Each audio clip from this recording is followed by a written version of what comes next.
So in last class we have discussed about the AC generator, right? And in today's class we are going to talk about DC generator. AC generator और DC generator में basic difference क्या होता है वो मैंने आप लोगों को लास्ट क्लास में बताया था, right? So now we are going to discuss about the DC generator in detail. आपके सामने उसका डायग्राम है. So let's say it's a DC generator.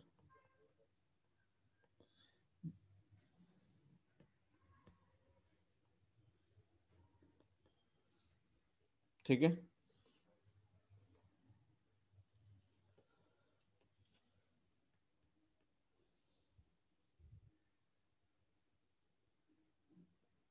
तो सबसे पहले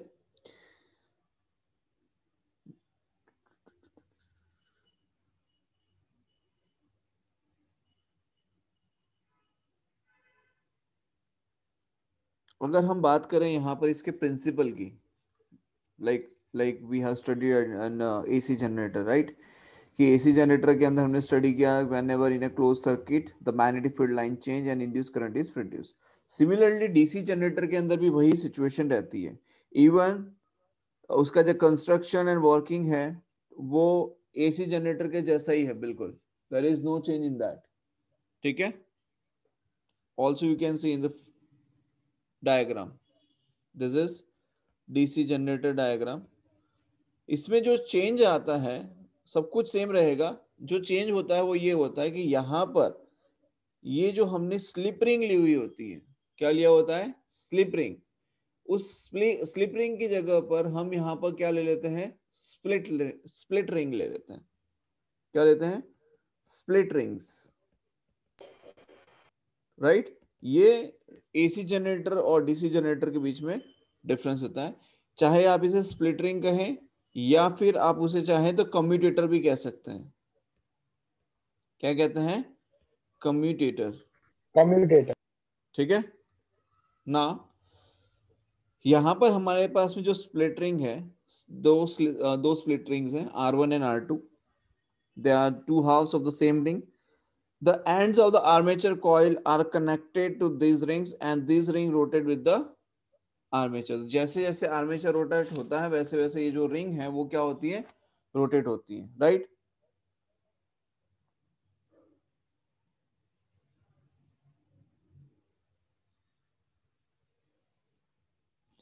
अब यहां पर आप एक चीज नोटिस कीजिए कि हमने AC जनरेटर और DC जनरेटर में जो स्टडी किया था, AC जनरेटर के अंदर हमने देखा था कि वेव फॉर्म कुछ इस तरीके से हमें मिलेगी, ऑल्टरनेटिंग करंट हमें कुछ इस फॉर्म में मिलता है, right?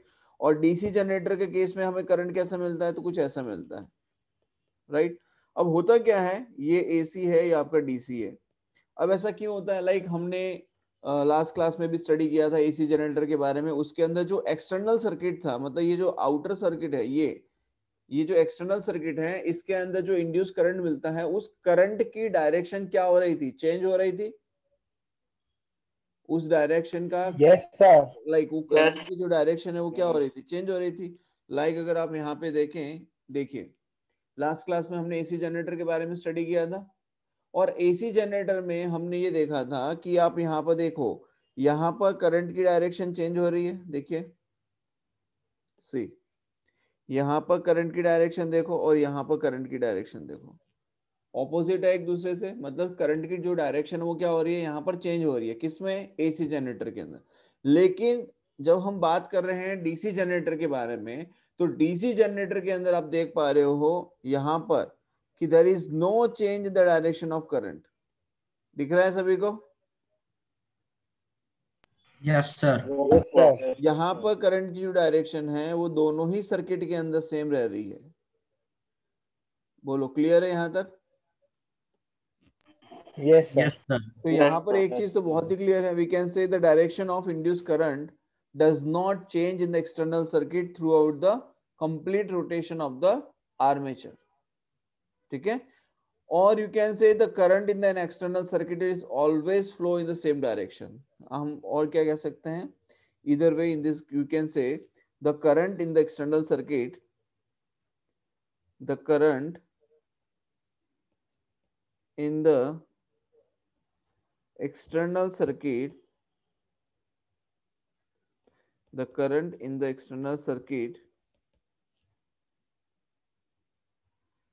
throughout the complete rotation, the current in the external circuit always flow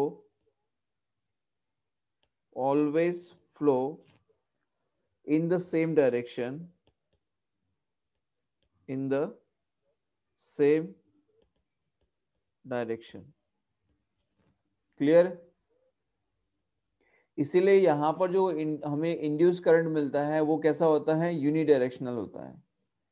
the induce current is unidirectional, that means direct current. बोलो क्लियर है बेटा? सर Yes, जो sir. डीसी मोटर और डीसी जनरेटर है sir, उन दोनों का construction तो सेम ही है ना? कैसे बता? और उसमें भी सेम टू सेम ऐसे ही तो होता है. हाँ पर तू बता ना, मैं तो तुझसे पूछ रहा हूँ, बता.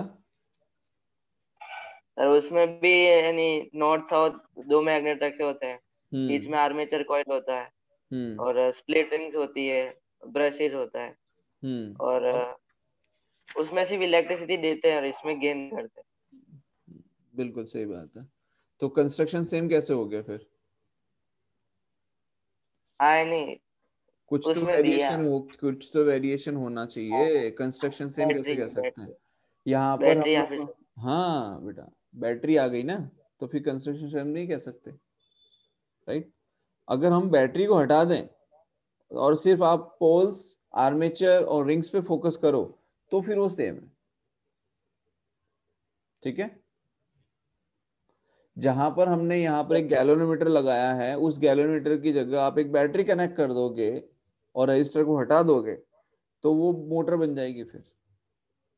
ठीक है? फर्क इतना है. क्लियर है बेटा? Yes sir. Yes, sir. तो ये हमने किसके बारे में देख लिया? अपना ये हो गया डीसी जनरेटर. ठीक है? अब नेक्स्ट टॉपिक क्या है आपका? Domestic electric circuits. Domestic electric circuits के बारे में आप क्या जानते हैं? तो कोई नहीं, यहाँ पे देखो डोमेस्टिक इलेक्ट्रिक सर्किट. अब डोमेस्टिक इलेक्ट्रिक सर्किट के अंदर हम उसके फीचर्स को स्टडी करेंगे, उससे पहले उसका एक बेसिक डायग्राम समझते हैं. ठीक है? तो देखो यहाँ पर ये हमारे पास में डायग्राम है. ठीक है? जिसमें आप यहाँ पे देख पा रहे हो कि there is a live wire. तीन तरीके के वायर हैं: earth wire, live wire and neutral wire. अब ये जो डायग्राम हमारे पास में है, schematic diagram of the common domestic circuits, तो सबसे पहले एक चीज समझो कि हमारे घर तक इलेक्ट्रिसिटी जो आ रही है वो कहाँ से आ रही है, पहले तो वो समझना जरूरी है. ठीक है? स्टडी आपको डोमेस्टिक इलेक्ट्रिक सर्किट ही करना है, लेकिन आपको ये भी तो पता होना चाहिए साथ में कि यहाँ पर इलेक्ट्रिसिटी जो अब पहुंच रही है वो आ कहाँ से रही है.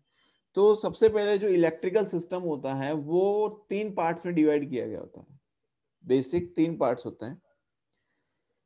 वो फर्स्ट पार्ट है उसका जनरेशन, जिसके अंदर इलेक्ट्रिसिटी को जनरेट किया जाता है. सेकंड पार्ट है बेटा उसका डिस्ट्रीब्यूशन, सॉरी, सेकंड पार्ट है transmission. Second part is transmission and third part is distribution. इन ये तीन बेसिक पार्ट्स होते हैं ये पूरे सिस्टम को डिवाइड करने के लिए: generation, transmission and distribution. Generation के अंदर जैसे कि आप सभी जानते हैं कि इलेक्ट्रिसिटी क्या की जाती है? जनरेट की जाती है. जैसे अहमदाबाद के अंदर अगर हम बात करें तो there is a thermal power station, Torrent power station के नाम से जानते हैं. टोरेंट इलेक्ट्रिसिटी प्रोवाइड करने का काम करती है, राइट? तो टोरेंट पावर स्टेशन है, आपने देखा होगा, अगर आप कभी निकलते हैं उस तरफ से तो आपने देखा होगा कि वहां पर बड़े बड़े चिमनीज लगी हुई हैं, वहां पर हमेशा फ्यूम्स बाहर निकलती रहती हैं, राइट? तो वो क्या है? इलेक्ट्रिसिटी जनरेट करने का काम करता है वहां पर. तो वो हो गया जनरेशन.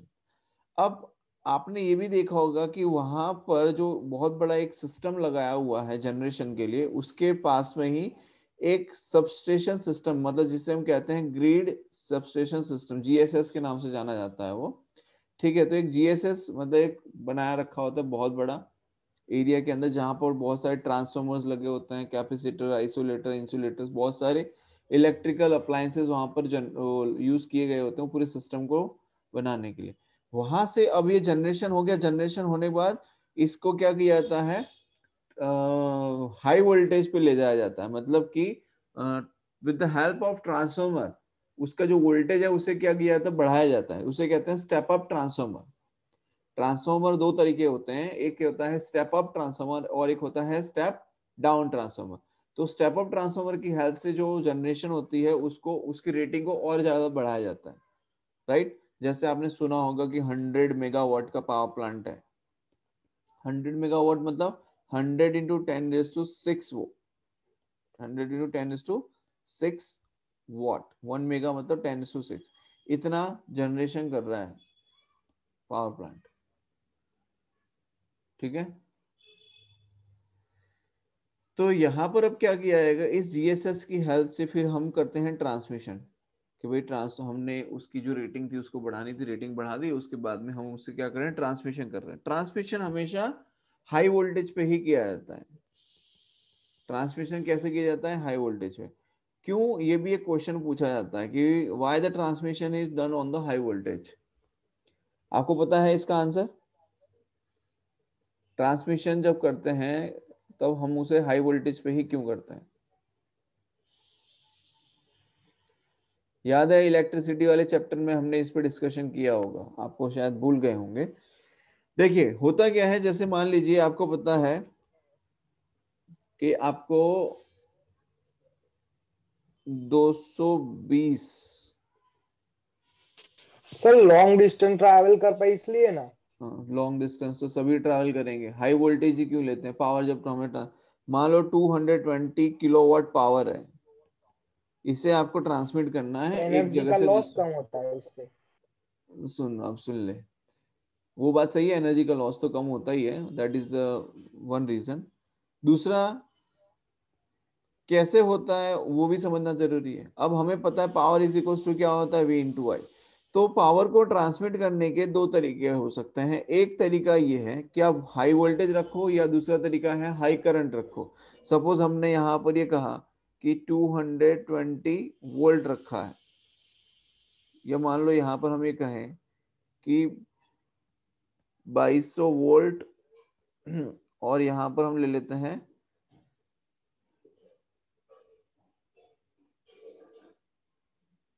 220, तो इसको 22,000 ही कर लेते हैं, ज्यादा बेटर रहेगा।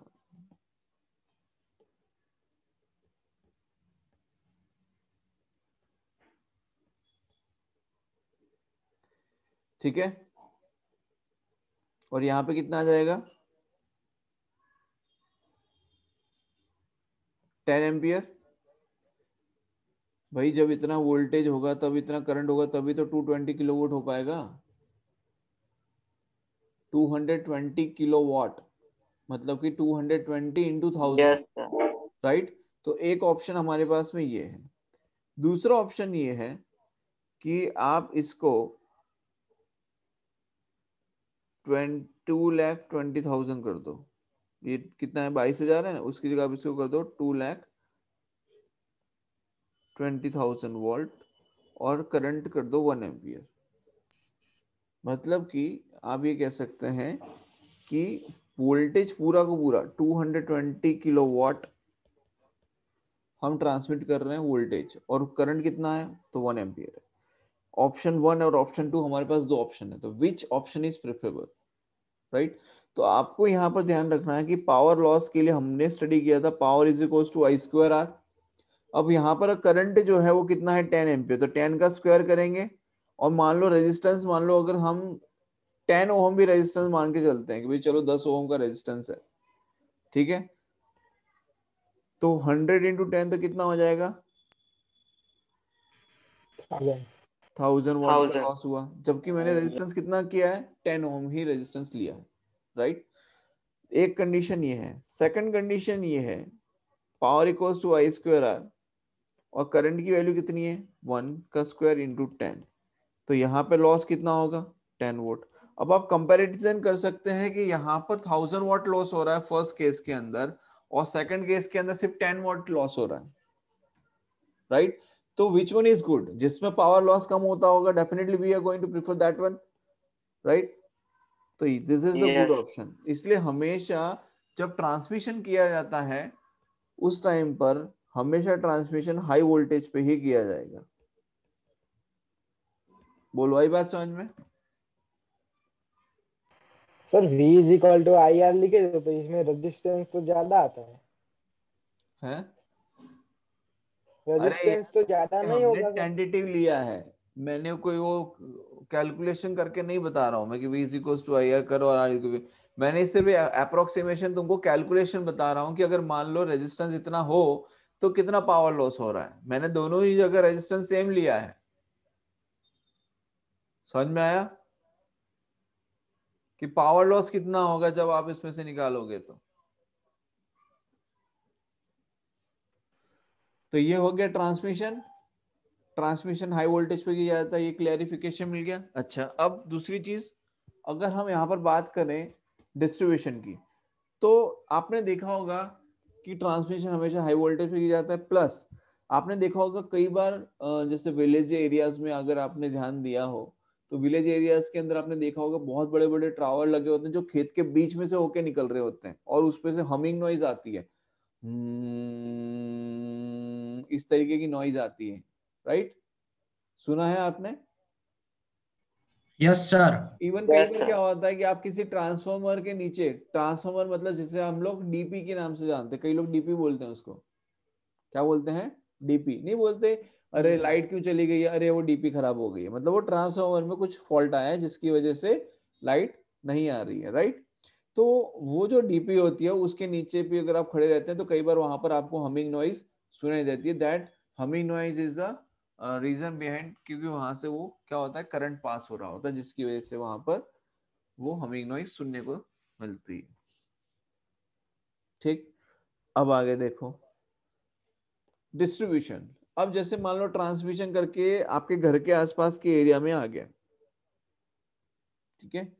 फिर ट्रांसमिशन के बाद में जीएसएस लगे होते हैं। जीएसएस छोटे छोटे सबस्टेशन सिस्टम होता है जहां पर कुछ सबस्टेशन सिस्टम होते हैं 220 केवी के, 132 केवी के, ये लाइंस मतलब वहां पर छोटे सबस्टेशंस बनाए होते हैं। जैसे कि आपने देखा होगा यहाँ पर कोर्टयार्ड मैरियट जो होटल है अहमदाबाद में, उसके सामने इसरो सैक है, स्पेस एप्लीकेशन सेंटर इसरो का, देखा है आपने? वहां पर भी अगर आप देखेंगे तो 132 केवी का जीएसएस प्लांट लगा हुआ है, ठीक है? वो क्या करता है, वो डिस्ट्रीब्यूशन का काम करता है, उनका इसरो का खुद का वो सबस्टेशन सिस्टम है वो पूरा, ठीक है? तो बिकॉज वहां पर लाइट कभी भी चली जाए वो वहां पर पॉसिबल नहीं है कि भाई जब इच्छा हुई तब लाइट कट कर दी, क्योंकि इसरो के अंदर बहुत हाई लेवल के काम हो रहे होते हैं, वहां पर वो सब चीजें नहीं चल सकती हैं, राइट? तो 132 केवी की मान लो वहां पर सबस्टेशन सिस्टम है। अब होता है क्या, चलो ये तो उनका पर्सनलाइज सिस्टम बनाया हुआ है, लेकिन जैसे मान लो आपके घर के आसपास में आपने देखा होगा कि कहीं पर लाइन आ रही है तो एक छोटा सा डीपी लगाया होता है, मतलब कि ट्रांसफार्मर लगा होता है दो पोल के बीच में, राइट? और उस पोल के बीच में एक बड़ा सा मशीन ऐसा रखा होता है जिसे हम कहते हैं ट्रांसफार्मर। अब होता क्या है कि वहां पर जो लाइन आती है वो लाइन वहां से अलग अलग जगह डिवाइड होती है, मतलब फिर वहां से आपके घरों में वो लाइन जानी शुरू होती है, वो पार्ट जिसे हम कहते हैं डिस्ट्रीब्यूशन। क्या कहते हैं बेटा उसको? डिस्ट्रीब्यूशन। हमारे घर में जो डिस्ट्रीब्यूशन। लाइन आती है वो आती है 220 से 230 वोल्ट की, कितनी, 220 से 230 वोल्ट की लाइन आती है हमारे घर के अंदर, ठीक है? Yes sir. दूसरी Yes, चीज sir. आप भविष्य में जाके ये भी स्टडी करेंगे कि आप जिसे कहते हैं कि 220 230 वोल्ट की सप्लाई आ रही है, एक्चुअल में जब उसकी पीक वैल्यू की हम बात करते हैं तो वो 300 के आसपास चला जाता है, 314 के आसपास चला जाता है वो पीक वैल्यू उसकी, ठीक है? बट हम लोग अभी उसमें इतने डिटेल में नहीं जाएंगे because it is not a part of your syllabus right now. तो we are going to focus on whatever in your syllabus, right? तो अब हम देखें कि जैसे आपके घर में 220 वोल्ट की सप्लाई आई, अब वो सप्लाई जो है वो यहाँ तक आ गई आपके घर में। अब जो सप्लाई आती है उसमें 3 वायर्स होते हैं, एक होता है अर्थिंग के लिए, एक होता है लाइव और एक होता है न्यूट्रल। अर्थिंग वाला वायर ग्रीन कलर का देखने को मिलता है, लाइव वायर रेड कलर का और न्यूट्रल वायर ब्लैक कलर का होता है, ठीक है। कलर कॉम्बिनेशन कभी कभार चेंज करते हैं, कई लोग न्यूट्रल वायर के लिए येलो कलर भी यूज करते थे पहले, ठीक है। तो ये कलर कोड जो है वो जनरली यही यूज करते हैं लोग, क्या कि जब भी कोई दूसरा उसको मेंटेनेंस करने के लिए तो उसको पता रहे कि अर्थिंग वाला वायर कौन सा है, लाइव कौन सा है, न्यूट्रल कौन सा है। That is the only reason. ऐसा नहीं है कि वायर अलग अलग है तो उसका अंदर कुछ अलग सिस्टम चलता रहता है, ऐसा नहीं होता है। फिर कलर कोडिंग इसलिए की जाती है, बाकी उनको जो मेंटेनेंस करने के लिए आते हैं उनको पता चले कि इसमें से कौन से वायर है जिसमें लाइव वायर है, कौन सा न्यूट्रल है, कौन सा अर्थिंग वाला वायर है, ठीक है। मिसमैच नहीं हो जाए इसलिए कलर कोडिंग सिस्टम रखा जाता है, ठीक। Yes sir. और as per the new international convention, live wire has brown colored insulation cover, whereas neutral and earth wire has light blue and green insulation cover. ये थोड़े से चेंजेस किए गए हैं, वो मैं आपको बता रहा हूँ। Live wire has brown colour insulation, रुको देखो इसमें अगर मिल जाए तो,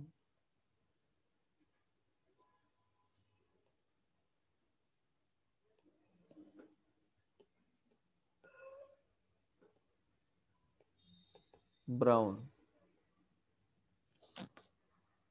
ठीक है। जबकि neutral and earth blue and green.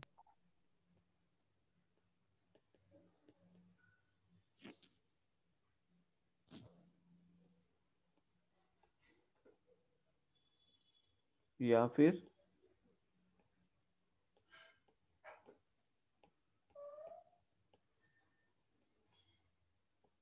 Yellow, ठीक है। ये न्यू जो इंटरनेशनल कन्वेंशन है और जो डिसाइड किए गए कलर्स हैं वो कुछ इस तरीके से, ठीक है। क्लियर है यहां तक? Yes sir. Yes sir. अब क्या क्या है इसमें देखो, सबसे पहले इलेक्ट्रिसिटी बोर्ड्स फ्यूज। तो सबसे पहले यहाँ पर एक फ्यूज, मेन फ्यूज जिसे हम कह सकते हैं वो होता है, ठीक है। और you can say it's a pole fuse, pole fuse के भी नाम से भी जाना जाता है। जस्ट अ मिनट, ये इलेक्ट्रिसिटी मीटर है, distribution box containing main switch and fuses for each country. तो ये पोल फ्यूज होगा। यहाँ पर जो होगा इलेक्ट्रिसिटी बोर्ड्स फ्यूज जो है इसे हम कह सकते हैं पोल फ्यूज, ठीक है। देन यहाँ पर इलेक्ट्रिसिटी मीटर है आपका, जिससे हम कह सकते हैं एनर्जी मीटर, ठीक है। इसे दूसरा नाम क्या दे सकते हैं आप, energy meter, right. Then this is distribution box containing main switch and fuses for each circuit. तो ये आपका डिस्ट्रीब्यूशन बोर्ड हो गया, जिसके अंदर क्या लगा होता है, छोटे छोटे फ्यूज भी लगे होते हैं, ठीक है, containing fuses also. And then ये आपकी सप्लाई लाइन आ गई। अब सप्लाई लाइन में आपने यहाँ पर मान लो कि आपने यहाँ पर लाइट बल्ब लगाया हुआ है, या फैन लगाया है, या ट्यूबलाइट लगाई है, ये प्लग लगाया है, जो भी लगाया हो, पावर प्लग, ठीक है। तो इस तरीके का आपके घर में सिस्टम रहता है।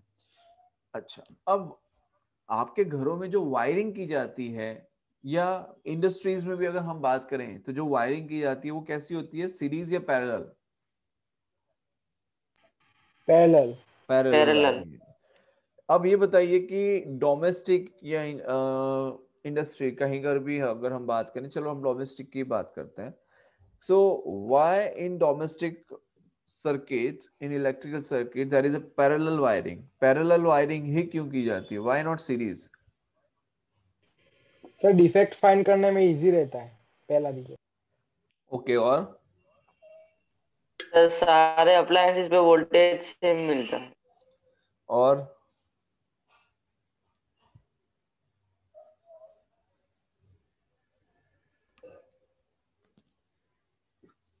और बताओ,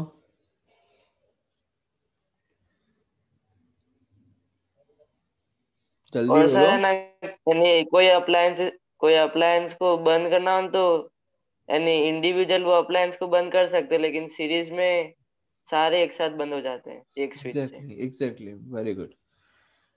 तो काफी सारे डिसएडवांटेजेस रहते हैं अगर हम उसे सीरीज में कनेक्ट कर दे तो, और पैरेलल में कनेक्ट करते हैं तो उतने ही एडवांटेज है। जैसे मान लो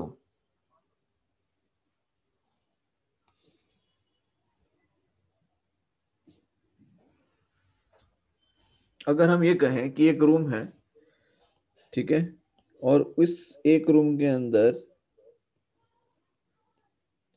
यहाँ पर एक फैन लगा हुआ है, ठीक है,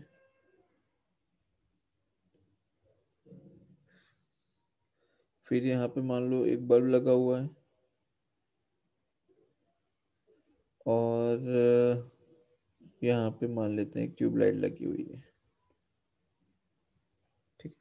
अब तीनों का सीरीज कॉम्बिनेशन करते हैं अगर, तो सीरीज कॉम्बिनेशन करने से क्या होगा कि तीनों अप्लायंसेस एक ही स्विच से ऑपरेट होते हैं, राइट। मतलब कि अगर हम ये कहें कि जो मैंने यहाँ पर स्विच रखा है, ठीक है, और जैसे ये स्विच क्लोज करूंगा तो स्विच क्लोज करते ही ये सारे अप्लायंसेस क्या हो जाएंगे, स्टार्ट हो जाएंगे। बंद हो जाएगी।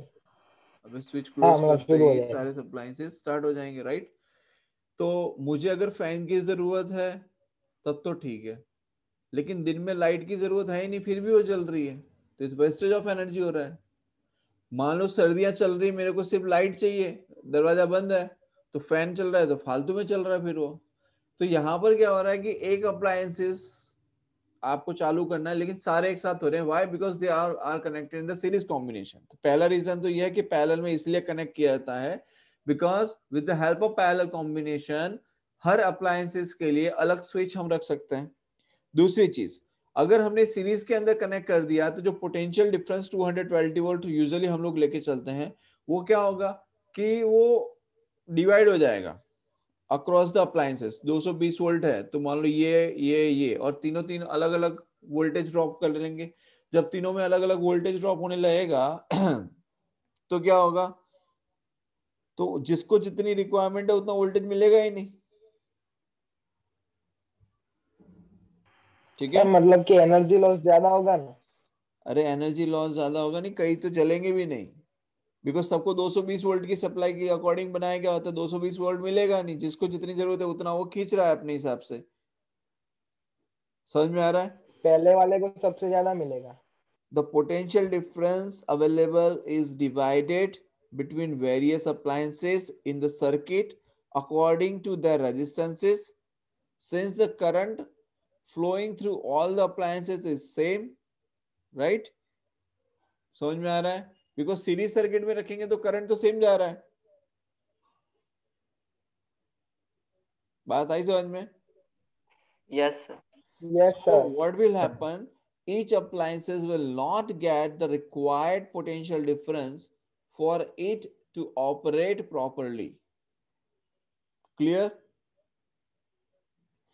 One more thing, yes sir. अगर एक भी अप्लायंस बंद हो गया, अगर एक भी अप्लायंस बंद हो गया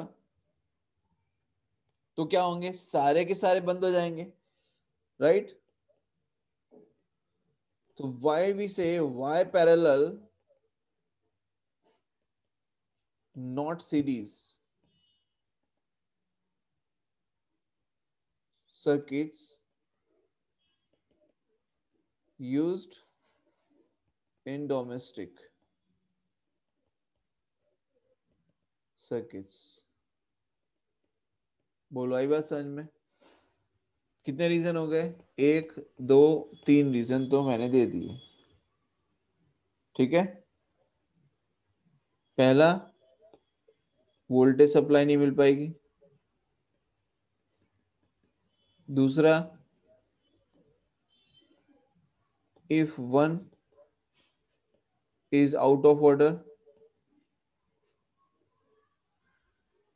other will affect।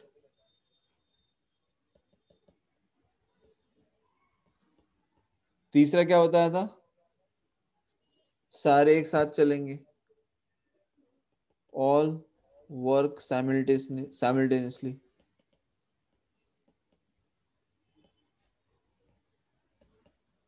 ठीक है।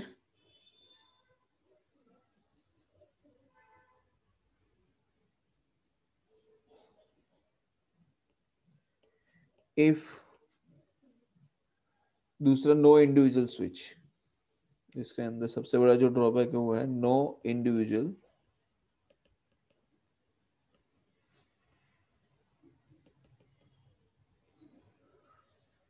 बोलो क्लियर है यहां तक?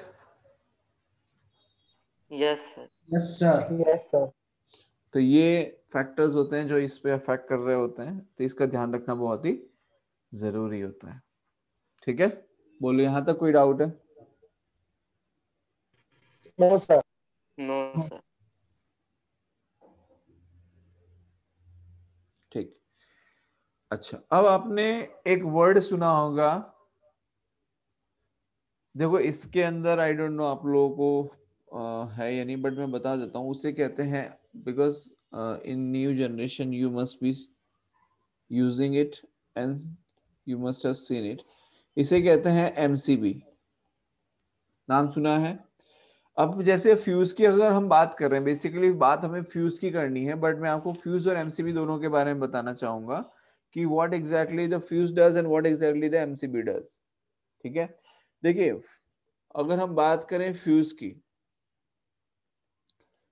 ठीक है, तो हर एक अप्लायंस के लिए, जैसे कि हमारे घर में आपने देखा होगा अगर 3 रूम है, पहले के जमाने में क्या होता था, 3 रूम है सपोज आपके घर में, तो 3 रूम का अलग अलग फ्यूज दिया होगा, 1 2 3, और एक मेन फ्यूज होगा 4, ये मेन फ्यूज है मान लो, और ये 3 रूम के 3 अलग अलग फ्यूज है। तो क्या होगा, रूम की जितनी जो कैपेसिटी है उसके अकॉर्डिंग उतने एम्पियर रेटिंग का यहाँ पर फ्यूज लगाया जाता है। या फिर पहले के टाइम पर तो क्या होता था कि पोर्सिलिन के बने हुए फ्यूज आते थे, किसके? पोर्सिलिन, और बीच में क्या कनेक्ट किया होता था? कॉपर का वायर। बीच में क्या लगाया होता था? यहाँ पर कॉपर। कॉपर का वायर लगा हुआ। देखा है कभी आप लोगों ने इस तरीके के फ्यूजेस को? चिनाई माटी के बने हुए होते हैं जो, हाँ सर, देखा है। ठीक है। हाँ। तो वो उसके अंदर क्या करते थे, जैसे मान लो आप अपने पेरेंट्स से पूछोगे तो उन्होंने तो डेफिनेटली देखा होगा, बिकॉज मैंने भी देखा हुआ है, मैंने यूज भी किया हुआ है, राइट। तो पहले क्या होता था, जैसे मान लो कि हाई वोल्टेज आया अचानक से, तो क्या होता था, ये जो वायर होता था ये बीच में से ब्रेक हो जाता है। क्या हो जाता है? ये वायर बीच से ब्रेक हो जाता है। जब ये वायर बीच में से ब्रेक हो जाता है तो फिर क्या होता है कि करंट आगे सप्लाई करना बंद कर देता है। जब करंट की सप्लाई आगे जानी बंद हो जाती है तो आपके घर में जो उस पर्टिकुलर रूम के अंदर जितने भी इलेक्ट्रिकल अप्लायंसेस हैं वो सारे अप्लायंसेस क्या हो जाएंगे? सेफ जोन में आ जाएंगे, राइट।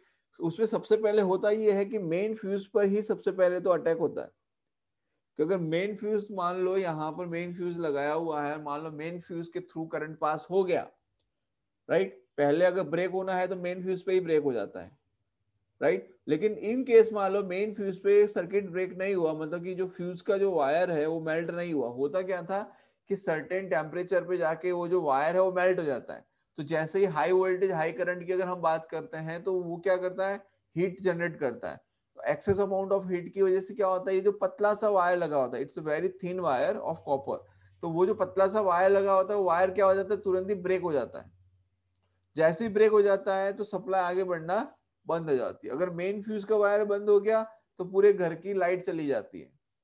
फिर क्या करना पड़ता है? आपको इसका वायर निकालना पड़ता है जो टूट गया होता है, उसकी जगह दूसरा कॉपर का वायर आप लगाते हैं और फिर से उसे प्लग इन कर देते हैं और आपके पूरे घर की सर्किट फिर से चालू हो जाती है, राइट। एक तो ये होता है।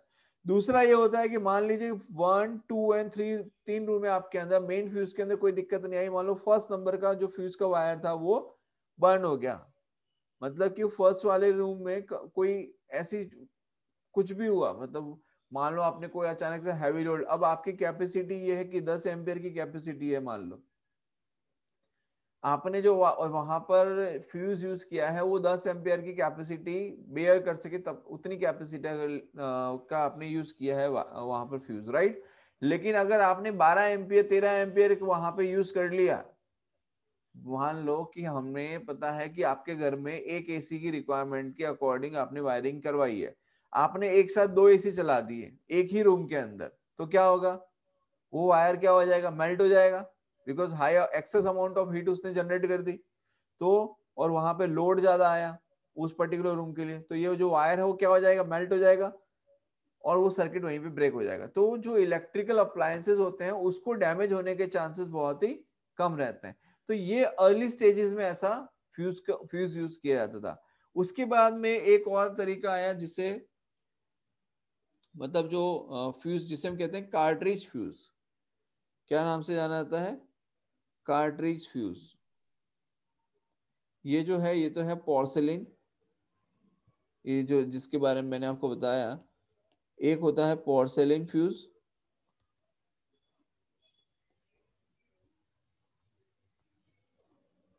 सर वो कार्ट्रिज तो वो कैप्सूल जैसा दिखता है ना। हाँ वही वही वही, कई जगह देखा होगा। इवन अपना ये क्या बोलते हैं, एक्सटेंशन कोड आता है ना, एक्सटेंशन कोड, एक्सटेंशन वायर देखा है? Yes yes sir. सर। वो चकेड़ी वाले नहीं, जो लंबे वाले आते हैं, वो जो गोल गोल आते हैं उसमें नहीं होगा ये, लेकिन जो अभी रेक्टेंगुलर शेप में जो आते हैं उसके अंदर डेफिनेटली आपने कार्ट्रिज फ्यूज देखा होगा। ठीक है, लास्ट टाइम मैंने बच्चों को निकाल के दिखाया था कार्ट्रिज फ्यूज उसी एक्सटेंशन कोड में से।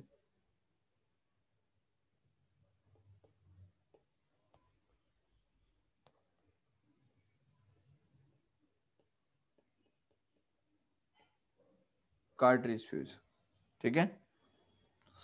तो पोर्सिलेन फ्यूज के बारे में हमने देख लिया। अब कार्ट्रिज फ्यूज, कार्ट्रिज फ्यूज कैसा होता है दिखने में? तो कार्ट्रिज फ्यूज जो होगा वो कुछ इस तरीके का होता है, ऊपर मेटल की कैप लगी होती है और ये ग्लास केस होता है। ओके,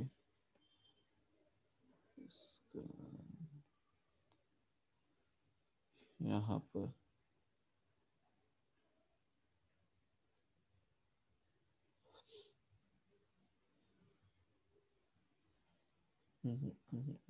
थोड़ा पतला हो गया।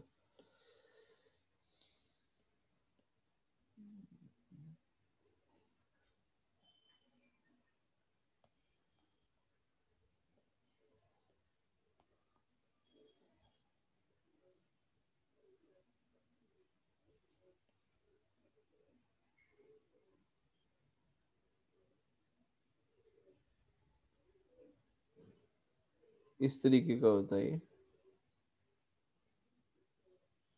ठीक है। अब इसमें ये जो होती है ये होता है ग्लास केस, मतलब कांच का बना होता है। ये मेटल कैप्स होती हैं।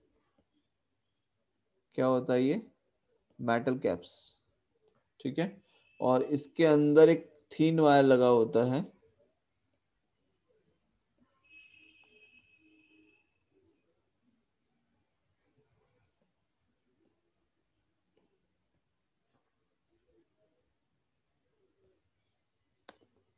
इस तरीके से, ठीक है।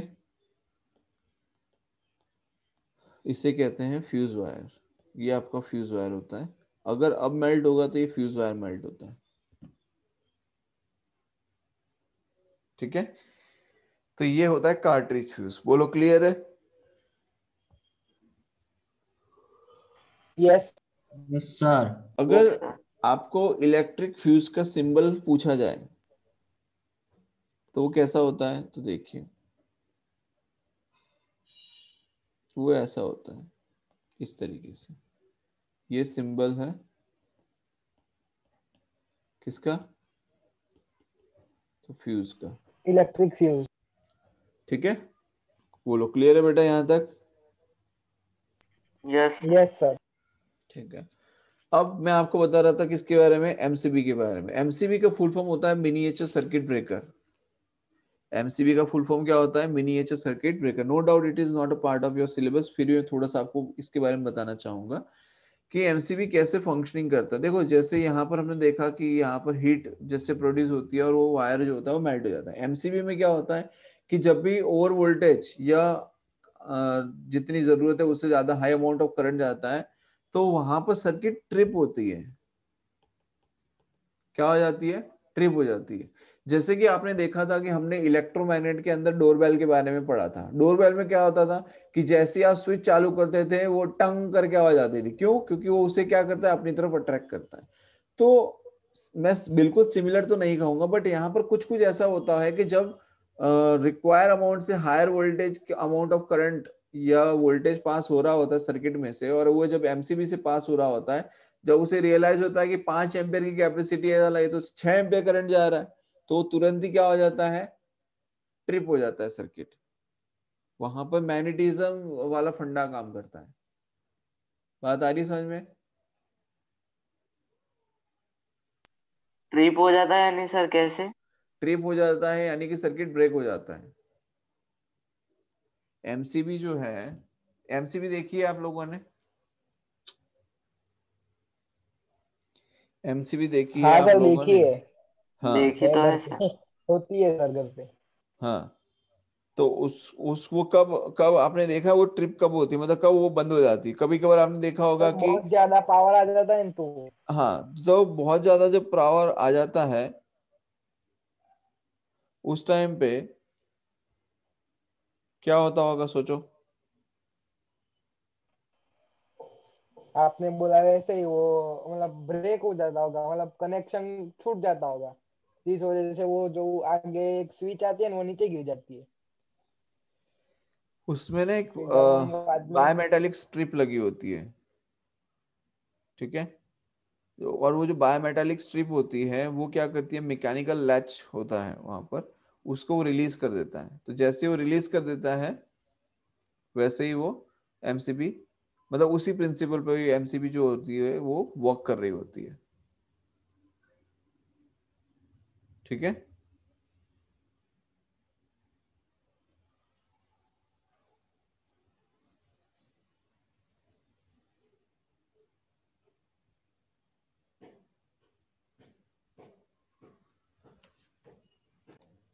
ये इस तरीके की आपको एमसीबी देखने को मिलती है, राइट?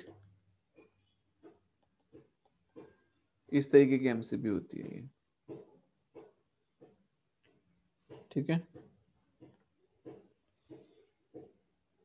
और ये जो एमसीबी है ये मैग्नेटिज्म वाले प्रिंसिपल पे वर्क करती है। किस पे?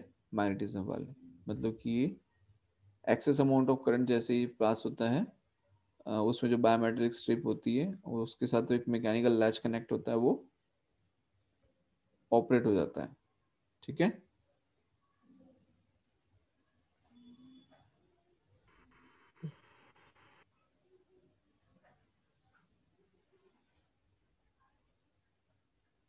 तो डिटेल में हम बाद में स्टडी करेंगे, राइट? अभी मुझे सिर्फ आपको थोड़ा सा बताना था कि एमसीबी, क्योंकि लेटेस्ट में क्या चल रहा है वो भी आपको पता होना चाहिए। आप फ्यूज फ्यूज करते रहोगे तो उसका कोई मतलब नहीं है। आपको फ्यूज की जगह किसने ली, तो एमसीबी ने ले ली फ्यूज की जगह। अब आपको फ्यूजेस घर में देखने को नहीं मिलते हैं, आपको क्या देखने को मिलता है, एमसीबी देखने को मिलती है, ठीक है? अच्छा, दूसरा, ये एमसीबी ट्रिप होने का एक और रीजन है, आपने सुना होगा जैसे भी फायर सेफ्टी वाला कंसेप्ट काफी, मतलब गुजरात के अंदर लॉन्च करना पड़ा था बिकॉज ऑफ कुछ ऐसे इंसिडेंट्स हो गए थे जिसके बाद में बहुत मैंडेटरी कर दिया था कोचिंग इंस्टीट्यूट में सब जगह पे। और वहां पर एक ये एमसीबी होनी चाहिए, ईएलसीबी होनी चाहिए, ठीक है? तो ये सब चीजें इंट्रोड्यूस की गई थी, राइट? अब यहाँ पर क्या होता है कि जैसे आपने देखा होगा कि एमसीबी सिर्फ हायर वोल्टेज जाए तभी वो ब्रेक हो, ऐसा जरूरी नहीं है। अगर कहीं शॉर्ट सर्किट भी हो गया, राइट, शॉर्ट सर्किट भी अगर हो जाता है तब भी ये एमसीबी क्या हो जाएगी, ट्रिप हो जाएगी, राइट? अब शॉर्ट सर्किट का क्या मतलब होता है, कोई बताएगा शॉर्ट सर्किट का क्या मतलब होता है? एनीवन? क्या सर होता है शॉर्ट करंट का सर्किट? कहीं मतलब कि लीकेज हो जाए ना, तो हमें शॉक जो लग जाता है ना, उसको हाँ, प्रिवेंट करता है ईएलसीबी। ELCB, right. मतलब ईएलसीबी होता क्या है, उसमें लीकेज ऑफ करंट को भी वो आइडेंटिफाई कर लेता है, राइट? ईएलसीबी।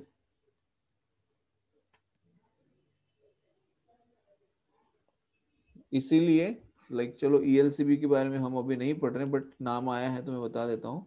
ईएलसीबी जो है basically earth leakage circuit breaker कहते हैं उसको।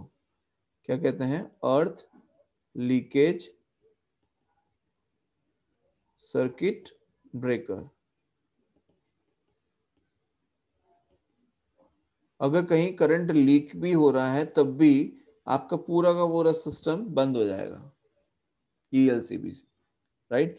जबकि एमसीबी में क्या होता है, उस पर्टिकुलर रूम में ही आपका सर्किट ब्रेक करके देगा वो।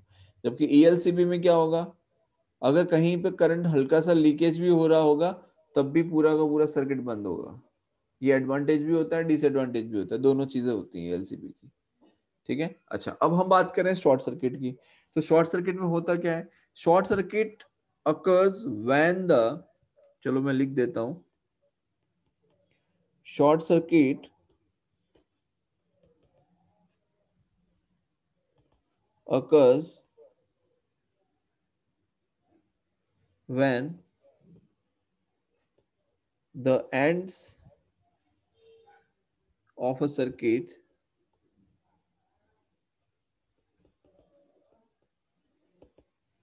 are connected by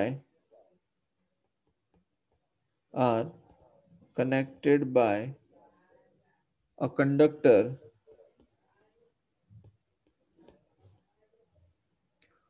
of very low resistance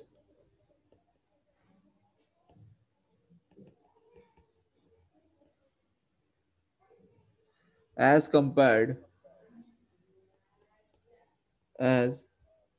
compared to that of circuit। ठीक है, क्लियर है। सर वो स्पार्क हो जाता है वही ना? स्पार्क भी होता है, बिल्कुल। स्पार्क तो तब भी हो जाता है जब आपने गलत कनेक्शन कर दिया हो, तब भी स्पार्क कर देता है वो। हाँ sir. So short circuit occurs when the ends of a circuit are connected by a conductor of very low resistance as compared to that of the circuit।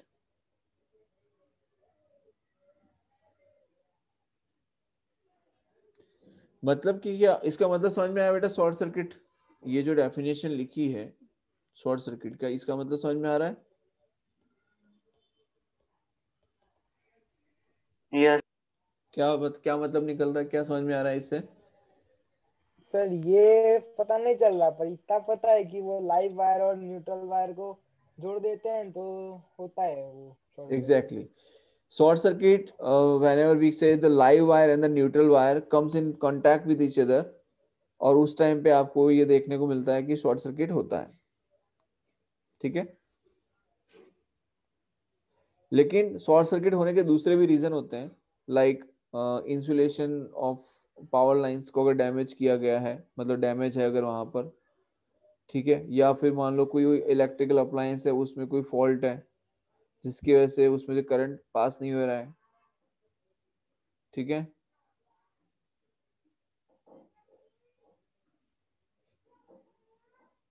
फिर क्या होता है कि जैसे मान लो शॉर्ट सर्किट हुआ तो उसमें होता क्या है कि कोई सर्किट है उसके अंदर जो रेजिस्टेंस है वो अचानक से कम हो जाता है।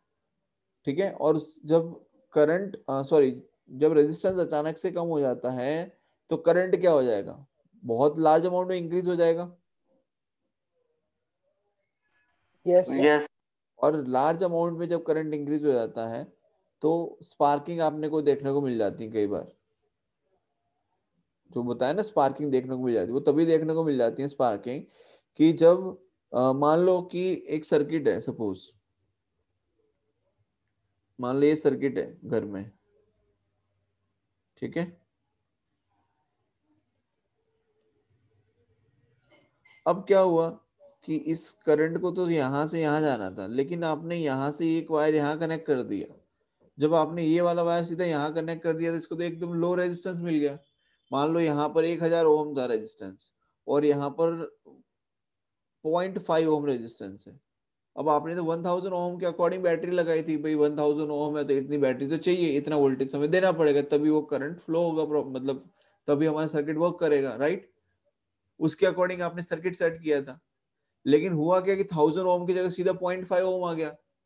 इतना अचानक से क्या हुआ, दो वायर कनेक्ट हुए सीधा, तो resistance all of a sudden decrease हुआ। और रेजिस्टेंस जब all of a sudden decrease होता है तो करंट लार्ज अमाउंट में इंक्रीज हो जाता है। और उसकी वजह से कई बार क्या होता है कि जो लाइव वायर होता है उसके अंदर हीटिंग, मतलब हीट ले लेता है, एंड बिकॉज ऑफ दैट आपको स्पार्किंग देखने को मिलती है। समझ में आया? तो ये है शॉर्ट सर्किट। बोलो क्लियर है? Yes sir. अच्छा, बोलो शॉर्ट सर्किट का फंडा क्लियर है बेटा सभी को? सर हाँ ये न्यूट्रल वायर तो इसलिए होता है कि वो मतलब करंट जहाँ से आ रहा है वो सर्किट वहां पर कंप्लीट उसको करने के लिए, वापस भेज दे। हाँ तो सर्किट सर को असल कंप्लीट में करने के लिए न्यूट्रल वायर का यूज किया जाता है। हाँ और तो न्यूट्रल सर वायर हम जरूरी भी इसलिए होता है क्योंकि लाइव वायर अगर आपने यूज किया तो जब मान लो आपको मेंटेनेंस करना है तो आप मेंटेनेंस कैसे करोगे? क्योंकि वायर तो दोनों लाइव आ रहे हैं, मतलब दोनों में करंट फ्लो हो रहा है, तो आप स्विच को तो ओपन कर ही नहीं सकते हो ना। करंट तो हमेशा ऑन का ऑन ही रहेगा, आप चाहे स्विच ऑन करो चाहे ऑफ करो, अगर न्यूट्रल वायर नहीं है तो। बात आई समझ में? Yes sir. दूसरी एक और चीज, हमने फ्यूज के बारे में बात की। अच्छा, फ्यूज को सीरीज में कनेक्ट किया जाता है कि पैरेलल में कनेक्ट किया जाता है? मतलब सर्किट के अंदर जो सर्किट होती है, सर्किट जो एक दूसरे के साथ कनेक्टेड होती है वो तो पैरेलल कॉम्बिनेशन में होगी, वो हम सब जानते हैं डोमेस्टिक के अंदर। लेकिन सर्किट के अंदर जो फ्यूज को रखते हैं वो फ्यूज सीरीज में रखेंगे सर्किट के साथ में कि पैरेलल में रखेंगे? सीरीज में सर। सीरीज में रखते हैं, राइट। तो ये चीज हमेशा ध्यान रखना कि जो इलेक्ट्रिक फ्यूज होता है उसे हमेशा सीरीज कॉम्बिनेशन में रखा जाता है लाइव वायर पे। ठीक है, क्लियर है यहां तक? Yes sir. सर तभी तो वो करंट रोकेगा पूरा का पूरा। एग्जैक्टली। अर्थिंग बेसिकली यूज किया जाता है जो जिसके अंदर हाई अमाउंट ऑफ वोल्टेज या करंट पास हो रहा होता है, उन अप्लायंसेस में अर्थिंग करना मैंडेटरी होता है। लाइक आपका आपकी इलेक्ट्रिक प्रेस, ठीक है, देन आपका हीटर, चाहे वो वाटर हीटर हो चाहे वो रूम हीटर हो, देन आपका टीवी, देन आपका रेफ्रिजरेटर, देन एसी। ठीक है, तो ये सारे जो अप्लायंसेस होते हैं इसके अंदर अर्थिंग करना मैंडेटरी है। क्यों? जैसे मान लो रेफ्रिजरेटर की अगर हम बात करें, सपोज फ्रिज है आपके घर में, राइट, रेफ्रिजरेटर मतलब फ्रीज। अगर हम फ्रिज की बात करें कि सपोज ऐसा हुआ कि उसके अंदर जो वायर लगा हुआ है फ्रिज के अंदर, उसमें से कोई एक वायर के ऊपर जो इंसुलेशन लगा हुआ है, मान लो 2 3 4 साल हो गए और किसी चूहे ने उसको कुतरना शुरू किया और वहां पर क्या हुआ कि उसका जो वायर है वो उसने काट दिया। तो क्या हुआ, जैसे इंसुलेशन था, ये मान लो अंदर की तरफ जो है ये वायर है, सपोज ये वायर है, ये क्या है वायर, और उसके ऊपर ये इंसुलेशन किया हुआ है। वायर को रेड कर देता हूं ताकि आपको थोड़ा सा आइडिया रहे। ये मान लो वायर है और उसके ऊपर इंसुलेशन किया हुआ है, सपोज ये इंसुलेशन किया हुआ है येलो कलर से, ठीक है। अब क्या हुआ, चूहे ने कुतर दिया इसको, तो चूहे ने जब कुतरा तो सीधा रेड वाला पार्ट जो था वो क्या आ गया, आपके कांटेक्ट में आ सकता है। अब हुआ क्या कि ये जो रेड वाला जो पार्ट था ये आपका रेफ्रिजरेटर का कोई केस है, मतलब रेफ्रिजरेटर की जो बॉडी है वो मेटालिक बॉडी है, राइट। अब रेफ्रिजरेटर की जो बॉडी है उसके कांटेक्ट में भी आ सकता है वो।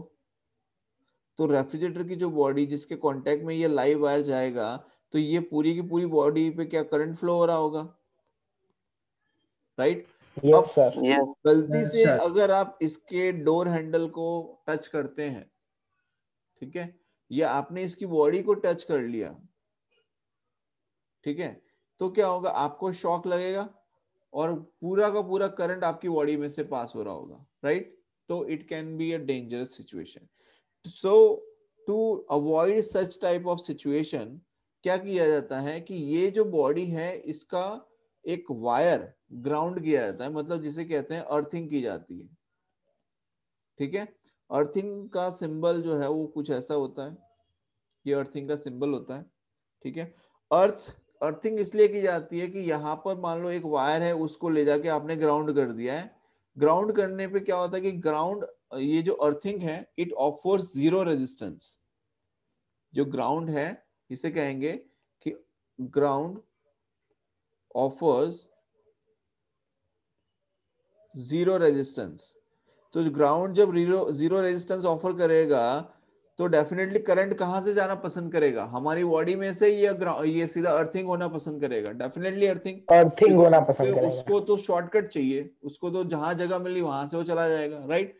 तो क्या होता है कि मैक्सिमम अमाउंट ऑफ करंट जो है वो कहां से पास हो जाता है, इस अर्थिंग वायर के थ्रू पास हो जाएगा। अगर आपको मान लो शॉक लगा तो इतना ज्यादा नहीं लगेगा कि आपको नुकसान हो, क्योंकि कई बार कई लोगों को शॉक लगता है, हो सकता मैंने भी 2-3 बार झेला हुआ है, बट मुझे कोई फर्क नहीं पड़ा। क्यों? Because maximum amount of current कहां से पास हो गया, अर्थिंग के थ्रू पास हो गया, अर्थ हो गया मतलब, राइट।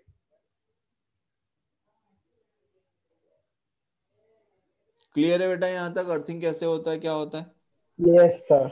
यस अर्थिंग करने का एक प्रोसेस होता है जिसमें एक कॉपर की प्लेट लेते हैं, वो हमें स्टडी नहीं करना, बट मैं ऐसे बता रहा हूँ कि कॉपर की प्लेट होती है, उस कॉपर की प्लेट के साथ पूरा वायर कनेक्ट किया हुआ होता है। उस कॉपर की प्लेट को ऐसी जगह पे 2-3 फीट गड्ढा करके हमारे घर के पास में जहां पर थोड़ा मॉइस्चर ज्यादा रहता हो, ऐसी जगह पर हम उसे रखना पसंद करते हैं, क्योंकि मॉइस्चर रहेगा तो उसके अंदर क्या रहता है, मॉइस्चर होने की वजह से कंडक्टिविटी अच्छी रहती है, राइट। उसमें सॉल्ट और फिर कोल वो सब डाल के उस प्लेट को नीचे दबा दिया जाता है, जिससे कि करंट इजीली वहां से पास होके सीधा ग्राउंड में चला जाए।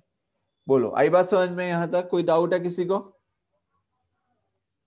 No sir. नो राइट, तो ये हो गया आपका अर्थिंग, और हमने आपका चैप्टर भी कंप्लीट कर लिया यहाँ पे, ठीक है। तो ये मैग्नेटिज्म आपका क्लियर है बेटा? Yes sir. यस ओके, चलिए बहुत बढ़िया।